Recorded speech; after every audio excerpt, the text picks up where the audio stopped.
teman-teman sahabat Imam Syafi'i dimanapun Anda berada. Semoga Anda senantiasa dalam keadaan sehat walafiat, lancar pekerjaannya dan sebagainya. Eh, kita ketemu lagi di channel yang amatiran ini, channel Asik. yang belum mencapai 5K.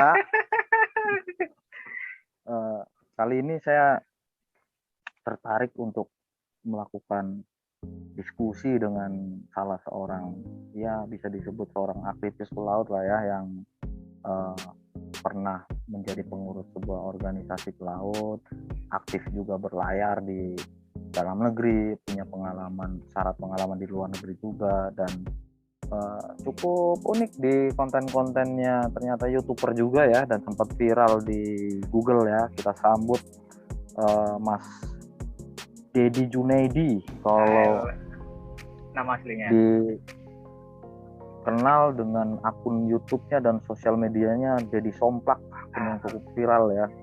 Selamat datang Mas Dedi.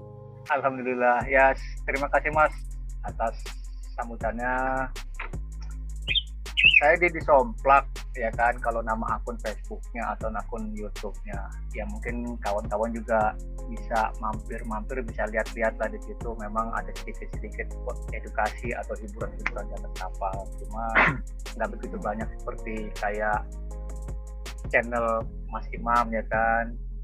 Sahabat Imam Syafi'i ini kan memang tempatnya edukasi ya kan, tempatnya tentang dunia pelaut khususnya. Ya kalau saya sih sebagai yang pernah tergabung di salah satu serikat pekerja ya kan, terus juga sekarang jadi aktivis pelaut di media sosial, memberikan edukasi semampu saya, sebisa saya. Katakanlah ilmu saya juga belum seberapa dibanding Mas Imam ya kan. Memang dasar backgroundnya dari pelaut apa dulu Mas, kalau ini boleh tahu? Kapal ikan ya kalau nggak salah ya. Betul. Kapal ikannya juga kebetulan juga memang ya, saya akui lah kalau Mas Syafi'i ini patut diangkat jempol 2 lah ya kan. Jempol 4 bisa nggak? Kenapa? Jempol 4. 5 bila perlu, sama di tengah. Oke Mas Dedi, saya mau tanya nih kali Oke, ini. siap. Mas Dedi ini kan sekarang posisinya di mana nih? Di dalam negeri apa di luar negeri nih? Saya di luar negeri, di Korea kebetulan. Di Korea sudah berapa lama ini tekan kontrak di Korea nih Mas? Aduh, 4 kali saya Mas. 4 kali itu berapa? Maksudnya per kontrak? Yang terakhir ini aja udah berapa lama nih nggak pulang nih, belum pulang? 1 tahun. Ini saya berencana mau pulang insya Allah. Kapan? Bulan depan. Jadi saya sudah notice insya Allah. Oke. Ya mudah-mudahan bisa pulang ya, kita bisa ketemu Mas ya. Alhamdulillah insya Allah Mas. Langsung kita kopi darat. Mungkin sedikit saya mau bertanya soal aktivitas di kapal ya, mungkin agak pribadi, agak sensitif. Tapi sebenarnya perlu juga untuk saya pertanyakan dan saya tahu bagaimana Mas Dedi yang sudah 1 tahun di kapal itu menyiasati atau menghadapi, ya namanya orang kan kita nggak munafik ya, kita apalagi kita orang yang sudah berkeluarga, sudah punya istri. Nah, cara mengalihkan kebutuhan biologis gitu. Ketika katakanlah, saya nggak mau munafik, ketika misalkan Mas Dedi sedang pengen gitu, sedang pengen berduel gitu. Ini bicaranya bukan cuma sangat sensitif, tapi yang juga para penonton juga pasti kena nih Mas. Ya kan? Iya, nah itu saya pengen tahu nih, bagaimana Mas Dedi sebagai seorang pelaut dalam jangka waktu 1 tahun tidak bertemu dengan istri menyiasati kebutuhan tersebut yang munculnya kita nggak tahu kapanpun ya kan, tiba-tiba lihat ikan hiu misalkan, jadi pengen gitu. Nah, itu menyiasatinya bagaimana gitu loh Mas? Apa ya? Itu baru satu pertanyaan ya, baru satu konteks apa ya, solusinya dari saya menyiasati tersebut. Jika saya misalkan saya lagi kepengen, tiba-tiba aduh nggak ada sinyal atau ada sinyal, oke lah, saya bicara nggak ada sinyal dulu, ya kan, berlayar. Sebagai laki-laki normal, ya kan, sebagai manusia, ya kan, punya rasa birahi, ya paling saya ya dengan kata kutip, kita nggak usah munafik lah bro, ya kan, kita orang kapal gitu loh, ya kan, kawan-kawan juga, ya udah apa yang bisa kita lakukan gitu loh, mungkin di kamar kah atau di kamar mandi, ya dengan kata kutip dengan seperti itu gitu loh, kalau bahasa kita gitu loh, paling 501 ya kan itu. Jadi nggak usah munafik lah bro gitu loh, ya itu kenyataannya kita ya kan, ya kalaupun bisa tahan-tahan nanti keluar sendiri itu barang ya paling seperti itu ya kan. Ini saya bicara jujur loh ya kan. Ya kan ya. Oke, itu cukup clear. Nah kemudian muncul pertanyaan begini, sebenarnya Mas sebagai pelaut ngerasa adil nggak sih ketika katakanlah begini, saya bekerja di sebuah perusahaan di darat, saya berangkat kerja jam 8 pagi, jam 4 atau misalkan kalau lembur 2 jam sampai jam 6 atau lembur 4 jam sampai jam 8 saya bisa pulang ketemu keluarga, bisa juga kemudian katakanlah bercinta dengan istri, dengan pasangan. Nah artinya kan kebutuhan saya terpenuhi gitu, baik saya sebagai seorang suami mencari pekerjaan untuk menghidupi anak istri, tetapi di satu sisi ketika kebutuhan biologis saya terpenuhi, itu juga terpenuhi gitu. Nah saya mau bertanya, sebenarnya adil nggak sih untuk teman-teman pelaut? Apakah ini sebenarnya sebuah hal yang bisa diperjuangkan teman-teman pelaut? Misalkan dalam tanda kutip kebutuhan tersebut bisa dikompensasikan dalam bentuk material, misalkan dalam bentuk uang katakanlah ya kan. Untuk digantikan gitu. Iya dong. Ini sepele, tapi kadang-kadang kalau barang itu nggak keluar Mas, itu bisa jadi emosian ya kan, bisa jadi berarti gini, berarti pertanyaan sampean gini, menggantikan kebutuhan biologis kawan-kawan atau saya di kapal dengan ganti rugi, dapat kompensasi dari perusahaan gitu maksudnya, karena kita nggak dapat kebutuhan biologis terhadap atau kepada istri kita gitu maksudnya. Iya, secara nggak langsung seperti itu, karena kalau kita dapat kompensasi lebih kan otomatis kita bisa punya pandangan, bisa punya bayangan, nanti dengan uang ini nih kompensasi dari itu, kalau saya pulang saya mau ngajak honeymoon istri saya lah ke hotel yang mewah gitu kan, bisa seperti itu pertama. Artinya ada penyemangat lah dengan kita kehilangan kebutuhan biologis kita, tetapi kita mendapat sebuah kompensasi yang kemudian bisa kita curahkan pada saat kita ketemu dengan pasangan hidup kita di tanah air, misalkan seperti itu. Artinya kita punya wacana untuk ya mungkin membuat sebuah kejutan, pesta atau apa dari uang itu. Yang pertama. Yang kedua, saya pernah dengar nih Mas, entah benar atau enggak, dari teman-teman pelaut yang katakanlah di kapal yang cukup bagus ya. Itu juga ada juga yang kapal artinya ada disediakan kebutuhan biologis ya dalam bentuk ya katakanlah vibrator, boneka. Aduh. Apa namanya? Itu saya pernah dengar. Apakah memang itu benar? Dildo. Ya, apakah itu memang benar atau tidak sih Mas? Saya pernah dengar seperti itu loh, di kapal ada ya boneka seks gitu. Itu benar nggak sih gitu Mas? Sepengalaman saya kalau untuk di Indonesia itu belum pernah menemukan kawan bekerja di atas kapal terhadap perusahaan ya kan.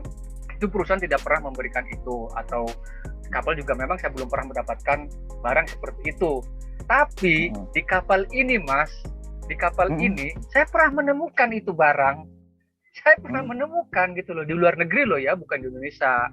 Saya pernah menemukan bonekanya itu gitu loh. Di kamar. Jadi mohon maaf, bentuknya sama. Itu loh boneka, hanya size-nya bukan seperti pada umumnya manusia gitu, hanya kecil lah, pendek sependek segini. Memang itu mirip gitu loh. Jadi tapi kalau dari perusahaan saya nggak tahu ya, selama ini saya sudah 4 kali di perusahaan ini pun tidak pernah ada barang dari perusahaan itu gitu loh untuk memenuhi kebutuhan daripada kru di atas kapal, nggak pernah ada. Nggak ada sih. Jadi itu Mas nggak bertanya apakah ya sensitif juga ya mau ditanyakan ya apa itu dari perusahaan atau beli sendiri gitu ya. Nggak pernah tahu saya di perusahaan, nggak pernah ngasih gitu loh. Paling mungkin itu inisiatif sendiri gitu loh. Oke. Tapi gini, dalam sisi yang berbeda, saya bukan berbicara tentang itunya ya, bukan berbicara tentang kejorokannya ya, tidak. Saya tidak bisa, tapi saya melihat dari sisi sebab dan akibat gitu. Ya kan, disebabkan karena hal tersebut yang tidak terakomodir, kemudian kemudian mengakibatkan dalam bekerja nggak konsentrasi, Mas. Kita cepat emosian ya kan, kadang bahkan kan tidak banyak, Mas, tidak banyak. Tidak sedikit kejadian ketika ada dalam satu kapal itu krunya itu diisi oleh kru laki-laki dan perempuan, banyak konflik terjadi di situ, Mas. Entah itu pelecehan, entah itu suka sama suka di atas kapal gitu. Itu apa? Naif sekali kalau kita nggak tahu berita itu kan. Betul. Nah, ya harapannya sih sebenarnya itu bisa menjadi bahan pikiran bagi perusahaan atau pengusaha untuk kiranya juga berpikir ke situ. Kan sebenarnya kebutuhan biologis ini kan sama seperti kebutuhan hidup sebenarnya, Mas. Salah satu kebutuhan hidup seperti misalkan katakanlah begini, Mas ini seorang kapten katakanlah ya. Seorang kapten, Mas biasa bawa kapal besar berlayar dari satu negara ke negara lain, terus kemudian skill, ijazah tinggi dan sebagainya gitu. Tetapi ketika kesejahteraan tersebut nggak tercukupi, itu bakal bisa mengesampingkan itu semua. Skill Mas bakal hilang tiba-tiba ketika contohnya Mas lagi konsentrasi bawa kapal di jalur atau di alur sempit. Kapal apa kemarin itu yang terusan Suez itu? Kan kita nggak tahu misalkan dalam posisi di alur sempit. Kontainer. Ya, kan kita nggak tahu misalkan kita di dalam keadaan alur sempit, kapal besar ya kan, kita lagi menahkodai kapal itu, kemudian tiba-tiba kita baca WA dari istri, Mas beras di rumah habis itu terjadi karena gajinya kecil misalkan. Kan jadi kita nggak konsentrasi gitu. Jadi sebenarnya garis besarnya kesejahteraan itu sangat penting gitu. Jadi setinggi apapun skillmu, ijazahmu, kompetensimu, tetapi kalau nggak ditunjang dengan kesejahteraan yang memadai, itu bisa mempengaruhi skillmu. Jadi kalau bicara masalah kesejahteraan itu bukan cuma kesejahteraan hak secara materi ya, tapi juga biologis. Tapi ada nggak, Mas? Kalau saya mau bertanya, ada nggak dalam undang-undangnya gitu loh yang menyangkut masalah itu? Kan nggak ada, Mas. Yang kita tahu kalau kita kupas di 13/2003 ya kan, terus di 7/2000-nya ada nggak ada, Mas, itu, Mas? Ya, kalau di undang-undangnya kan memang lebih banyak di undang-undang tenaga kerja juga mengatur untuk perempuan ya, misalkan dia mendapatkan cuti ketika haid ya kan, hak cuti, terus dia juga mendapatkan cuti ketika dia melahirkan gitu, itu ada. Nah, justru inilah jadi kan orang itu nggak harus berpijak dengan undang-undang, Mas, karena undang-undang itu dibentuk, Mas, dibuat. Iya sih, betul. Gitu. Jadi gini, Mas, ketika hal tersebut rasional, jadi kita seperti katakanlah begini, hakim itu hakim pengadilan dalam memutus sebuah perkara itu tidak hanya mempertimbangkan juga dengan undang-undang, Mas, dengan undang-undang yang sudah ada, tetapi hakim itu diberi tugas atau berfungsi sebagai orang yang bisa menemukan hukum baru yang adil. Walaupun itu secara manusiawi. Ya, menemukan hukum baru. Itu apapun itu juga ya. Salah satu tugas hakim seperti itu. Misalkan kita melihat bahwa akibat itu gitu, kebutuhan kesejahteraan pelaut, mungkin dari sisi pemenuhan kebutuhan biologis yang tidak terpenuhi, rupanya kan selama ini kita melihat kalau ada kecelakaan kapal tenggelam, kapal terbakar dan sebagainya kan isunya yang pertama ini salah perusahaan, kapal nggak layak laut kan seperti itu. Kalau enggak human error ya kan.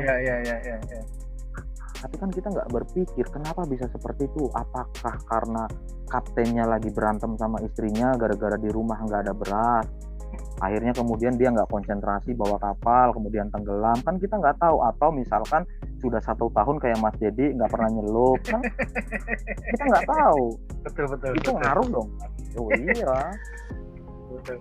Nah itu sebenarnya ya sebuah gambaran bagaimana pemangku kebijakan atau pemerintah bisa kemudian membuat sebuah peraturan baru yang kemudian mengakomodir sampai kepada sisi itu. Karena itu tadi Mas, sehebat apapun, sepintar apapun skillmu, setinggi apapun ijazahmu, kalau hanya itu tidak diimbangi dengan kesejahteraan yang berimbang, baik itu kesejahteraan ekonomi maupun kesejahteraan secara biologis, menurut saya itu bisa mengesampingkan skill-skill tinggi itu tadi dalam hal-hal tertentu ya. Katakan itu tadi lagi bawa kapal besar di alur yang sempit, tiba-tiba istri telepon, Pak kirim uang buat beli beras habis, anak belum bayar ini, gaji kamu kerja di kapal besar gajinya cuma sekian. Stres gitu. Kami akui kok Mas, memang kami yang di atas kapal yang sudah berbulan-bulan bahkan bertahun-tahun nggak pulang ya kan, itu secara psikologis kami gitu loh. Kami akui itu gitu loh, kebutuhan biologis yang paling pertama. Karena itu kalau sudah keluar barang itu kan sudah plong, kadang kita nggak mikir besok gajinya mau terlambat gitu. Itu yang paling dasar gitu loh sebetulnya. Memang betul gitu pertanyaan sampean yang tadi harus dijadikan katakan acuan bahwa kebutuhan biologis itu memang nomor satu. Kalau tapi juga nggak boleh juga mengesampingkan kebutuhan tuntutan masalah haknya ekonomi juga harus tetap dong istilahnya. Ada juga kok kawan-kawan pelaut ya kan dapat yang setiap hari yang dapat cuti loh ya, kadang sebulan sekali, tapi gajinya juga malah diperlambat ada gitu loh. Itu juga yang jadi nantinya masalah di saat nanti di kemudian hari ada masalah gitu loh. Kami sering pulang cuti tapi gajinya sering telat-telat, akhirnya di atas kapal ya tadi itu bermasalah gitu loh. Ya betul juga kata sampai tadi itu nggak cukup dengan harus kebutuhan ekonomi aja, termasuk juga biologis. Kalau dari pribadi saya tadi jawabannya seperti itu Mas. Mungkin kawan-kawan yang lain juga 501, gak usah munafik lah bro. Tapi saya nggak tahu 501 apa itu. Ya sama-sama ngerti lah ya kan. Itu ya gimana ya, itu sulit loh Mas untuk kita pekerja, masalahnya menggerakkan barang dari satu ke tempat yang lain gitu loh. Itu karena bukan supir lah. Kalau supir oke Mas, bisa suka mampir ya kan. Ya kan? Kalau suka mampir gitu. Itu beda Mas itu loh. Nggak bisa itu kan pertanyaannya kan itu kan ya masih bisa dilakukan ketika kapal tersebut mungkin lainnya pendek dari jangka waktu sekian hari atau sekian bulan mereka bisa bersandar di pelabuhan. Pertanyaannya kan itu kan kalau di dalam negeri masih memungkinkan untuk bisa turun, tapi kan kalau hal-hal ini kita di luar negeri apalagi ya mohon maaf untuk kapal-kapal perikanan yang memang sudah bertahun-tahun kontraknya 2 tahun, kemudian ya niaga masih mending, masih bisa menyiasati untuk menggeser kebutuhan biologis tersebut dengan misalkan ketika ada wifi di kapal bisa telepon istri, bisa lihat anak, telepon orang tua, itu kan bisa menghilangkan hal itu sebenarnya Mas. Bisa. Betul. Dengan awalnya kita lagi sepaneng nih, tapi ketika kita ngelihat telepon istri, lihat anak, lihat orang tua, itu bisa hilang gitu. Stres itu hilang, kemudian akhirnya tensi itu turun lagi kan gitu. Nah, sampai kita bisa bertahan, sampai kita bisa menyelesaikan kontrak. Tapi kan bagaimana dengan anak-anak kapal perikanan yang kapalnya juga sangat jarang ada wifi ya, bisa komunikasi dengan keluarga. Nah saya juga miris, makanya sebenarnya ini penting lah untuk pemerintah. Kalau boleh tahu Mas, boleh nanya, kalau dalam di MLC itu tertuang juga sebetulnya Mas? Tertuang ya kan untuk masalah kebutuhan seperti itu? Tertuang nggak? Secara prinsip sih saya belum membaca secara keseluruhan ya, tetapi tertuang atau tidak, menurut saya pribadi itu menjadi relevan untuk didiskusikan gitu, menjadi relevan untuk didiskusikan. Yang tadi saya bilang, hukum baru, menemukan hukum baru atau menemukan kebijakan baru yang tujuannya itu bukan untuk kita bagaimana, tetapi tujuannya itu bagaimana produktivitas kerja, skill sampean itu bisa diimplementasikan ya secara dengan baik tanpa gangguan apapun, termasuk dari sisi biologis gitu, karena itu kan mempengaruhi selain ekonomi tadi. Betul. Makanya tadi saya bilang gitu, setinggi apapun jabatanmu, sehebat apapun skillmu, kalau tidak diimbangi dengan kesejahteraan baik ekonomi maupun biologis, itu bisa mempengaruhi gitu. Nanti kalau lagi sepaneng kan Mas juga salah sedikit juga orang diajak ribut melulu kan di kapal itu, panteng-pantengan terus. Pelampiasan Mas yang ada, anak buah bisa tahu-tahu dimaki-maki ya, seperti itu kenyataannya. Banyak rekan-rekan juga yang seperti yang kayak gitu. Yang dikhawatirkan memang di kapal apalagi gitu. Ada juga di dalam satu kapal ada satu krunya perempuan. Nah itu yang saya khawatirkan, dan saya juga pernah kok kemarin di media sosial rame itu ada perempuan kalau nggak salah di kapal takut ya kejadian. Nah itu saya malu Mas sebagai sesama profesi ya kan, aduh kayak nggak bisa, ya mohon maaf dengan kata kasarnya, kayak nggak bisa beli gitu loh. Kenapa sih harus orang kapalnya yang dijadikan sasaran gitu loh? Di situ ada perempuan, aduh malu saya sebagai laki-laki gitu loh, kayak nggak bisa beli ke darat atau nanti tunggu ke darat gitu loh, atau mungkin jarinya nggak bisa berfungsi atau gimana ya kan. Itu kalau ngomong perkara ngomong biologis ya kan, itu sebagai ini juga loh, akibat ya kan daripada sebab yang ya tadi itu gitu loh, nggak bisa dilampiaskan. Di situ ada mangsa di depan mata perempuan. Saya itu rame loh Mas kemarin Mas, mungkin juga pernah kawan-kawan juga kan sempat tahu, ada kapten apa siapa ya kan, takut, aduh malu gitu loh kita sebagai pelaut ya kan, aduh kayak nggak bisa ngapain aja gitu loh ya kan, malu. Kalau saya kan jelas solusi tepat 501 tadi. Oke. Jadi udah dapet kesimpulannya gitu, bahwa itu pertanyaannya sepele gitu, tapi jawabnya susah. Jawabnya susah kan? Susah. Dan juga terlalu munafik kalau misalkan dia terlalu nggak bisa jawab gitu loh. Kalau memang nggak bisa jawab, ya mungkin katakanlah ini berarti orang ini munafik gitu loh. Harus dengan cara apa Mas? Iya kan? Kalau dengan saya mungkin saya bertanya, jika Mas Imam Syafi'i ya kan, yang katakanlah ditukar dengan posisi saya dan kawan-kawan, apa yang Mas akan lakukan coba? Iya kan? Ya seperti tadi itu ya kan? Ya seperti tadi itu. Jadi makanya kan sebenarnya kita sebagai profesi yang sebenarnya ya tanpa sadar, kalau kita mau kembali kepada alam bawah sadar kita, bahwa kita ini profesi yang memang sebenarnya secara biologis dirugikan Mas, bahkan sangat dirugikan kalau ketika pekerja lainnya bisa setiap hari bertemu keluarga, bisa istilahnya setiap malam katakanlah bisa menunaikan melaksanakan kebutuhan biologis tersebut. Nah di profesi kita ini tidak gitu. Nah bagaimana sikap negara, pemerintah, pengambil kebijakan untuk bisa memberikan sebuah keadilan terhadap ya hal tersebut yang kita alami sebagai sektor kita ini, Mas. Nah, sebenarnya poinnya itu, Mas. Iya.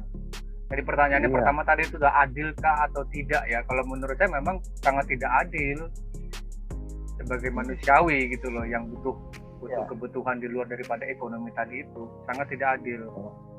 Kalau soal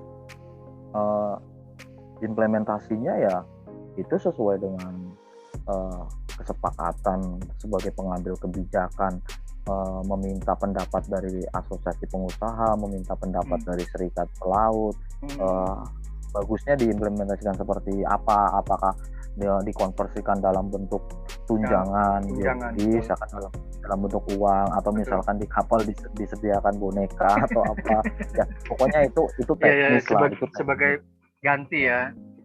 Ya, tetapi ya kesamaan pandangan bahwa hal tersebut sebab dan akibat, supaya juga skill tetap terjaga ya kan, dalam kita bekerja juga tidak terpengaruh karena yaitu tadi mampet ya kan. Nah, itu kan penting juga gitu. Dan yang terakhir ya mungkin sebagai bentuk kita lepas dari diskriminasi terhadap jabatan gitu, dan terhadap profesi, bahwa profesi kita ini secara nggak sadar adalah profesi yang dirugikan secara biologis.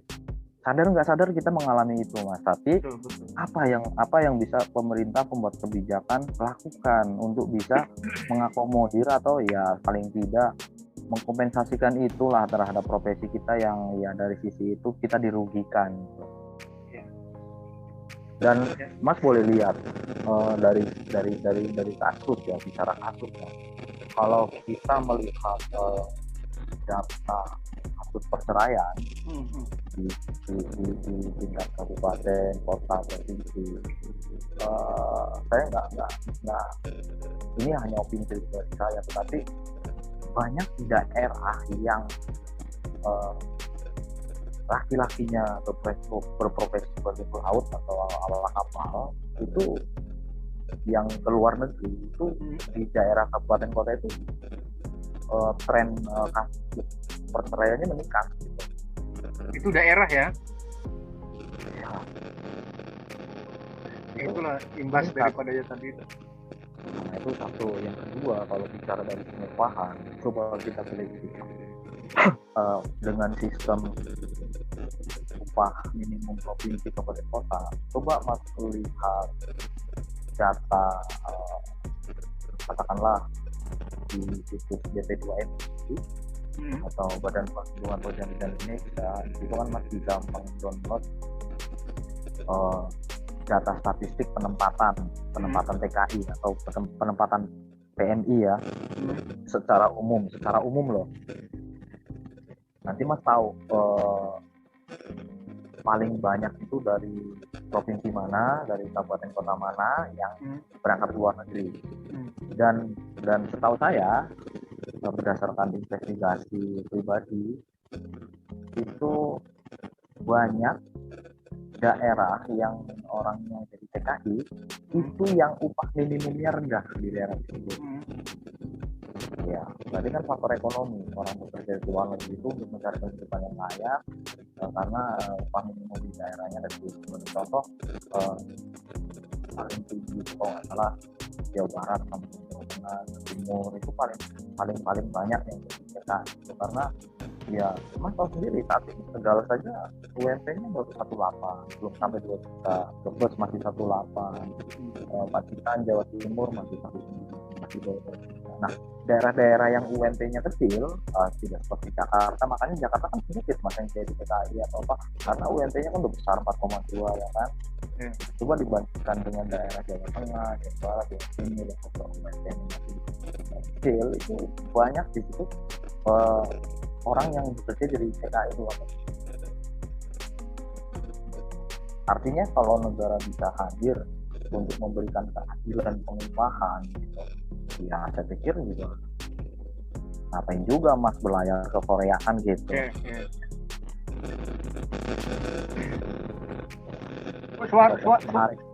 Suaranya Mas, suaranya ada kipas kah?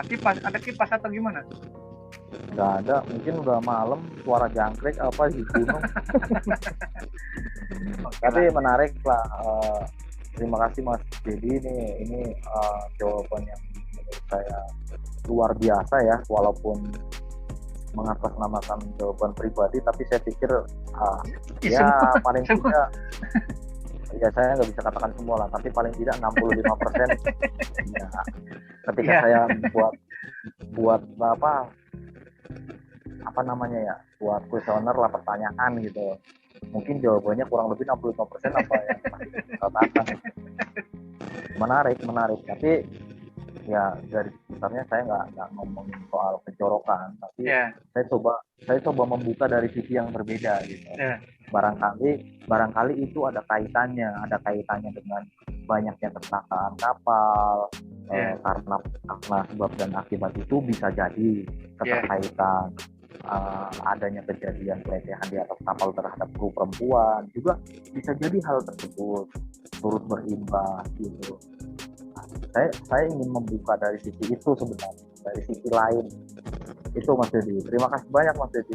Oke, sama-sama. Ya, besar harapan saya juga betul apa kata sampean tadi itu gitu loh. Jangan cuma pemangku pemerintah ini ya betul-betul memperhatikan jangan cuma masalah kebutuhan ekonomi ya kan, tapi juga di sisi lain kebutuhan biologis tadi itu gitu loh. Entah itu nanti mau digantikan dengan kompensasi yang lain kah atau ya dengan yang lain lah gitu. Itu aja besar harapan saya.